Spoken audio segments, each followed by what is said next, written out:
Mga boss, alam nyo ba itong battery na to, MF4LB Motolite, matagal ang gamit ng customer namin.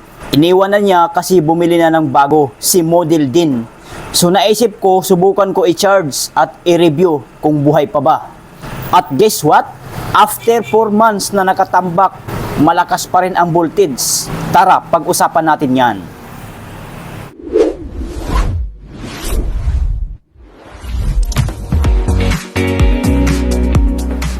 Welcome sa tip ni Kuya RM kung saan ang bawat tip may silbi sa bawat rider. Dito, tuturuan ko kayo kung paano alagaan at i-check ang mga battery ng motor ninyo para hindi kayo maiwan sa daan.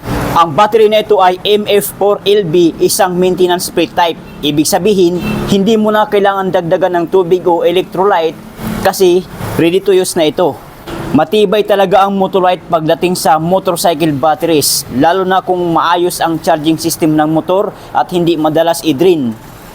Ganito mga boss, nung una, chinarge ko to sa battery charger ng 2 hours lang. Pagka-test ko gamit ang battery tester or battery analyzer, ayun, 13.7 volts. Ibig sabihin, fully charged talaga. Tapos, ginawa ko pa lalo itong interesting. Pinabayaan ko lang siya, walang gamit, halos 4 months, nakatingga. Pagbalik ko, tinester ulit, 12 volts pa rin. Ibig sabihin, malakas pa at healthy pa ang battery kahit ilang buwan hindi nagamit. So, tester natin para makita gamit ang battery tester or battery analyzer. Ito ang itsura. Ayan.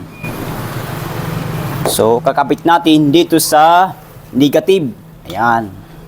Ito naman sa positive. Ayan. So, as you can see mga boss, ang reading sa voltahe ng battery na ito ay 12.7 or 12.70 volts. So, malakas po ang battery which is full charge kapag kaganyan ang reading ng voltahe ng battery. So, ayan, bumaba siya. So, silipin na rin natin yung kanyang tinatawag na CCA, cold cranking amps.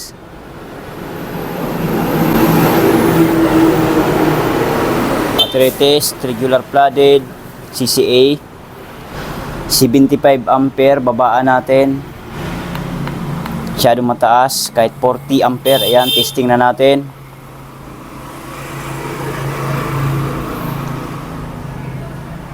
Boom! Good battery. Din ang kanyang CCA ay 90 CCA. Ang SOH, ibig sabihin, state of health ay 100%, SOC ay state of charge ay 98%, resistance 32.46. So good battery. So green na green ang ating battery light indicator. So nagpapahiwatig na good battery talaga ito. So kung ako ang tatanungin nyo kung kaya pa bang ma-start ang motor nito, yes po, kayang-kaya pa dahil meron tayong CCA na 90 CCA, cold cranking amps or cold cranking amperes. Pero kung itong CCA na ito ay nasa 50, 40, 30, hindi na po kaya makapagpa-start ng motor yon. Ang minimum na CCA bago ma-start ang ating motor, at least nasa 60 to 75 CCA bago ma-start. So ito, naka 90 CCA tayo, so malakas po yan. One click po, kayang-kaya ma-start ang motor nito. Hindi ko lang may demo na ma-start sa motor mismo sa aking motor kasi bago po yung aking motor. Itong battery natin na luma, ayoko na i-testing doon. Pero itong battery na ito dati, nung may customer ako na bumili siya ng ganito rin, pinatesting ko, napaandar po ang motor niya. Mio Sol ay po yun ang motor. Kayang-kaya po pinaandar nito. Ayan, kayang-kaya po pumaandar sa battery na ito. So ayan. So tanggalin na natin.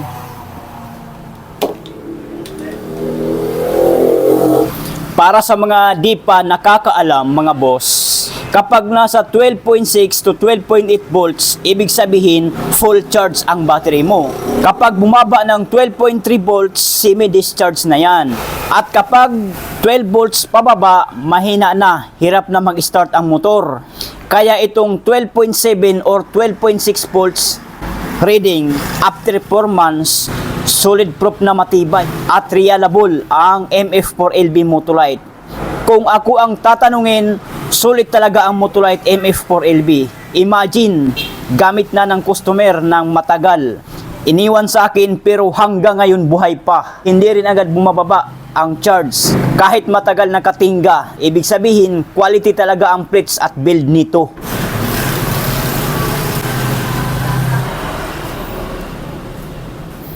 Kaya mga boss, kung naghahanap kayo ng battery na matibay, tested at pangmatagalan, subukan nyo rin tong MF4LB Motolite. Basta tama ang charging at hindi lagi drain, tatagal to ng ilang taon. Ayan po. Medyo kumupas na ang kanyang sticker dahil sa tagal. Ako si Kuya RM at lagi kong paalala, mas okay ang ready kaysa aberya sa daan. Don't forget to like, share, and subscribe mga boss para lagi kayong updated sa mga tip at battery reviews dito sa tip ni Kuya RM.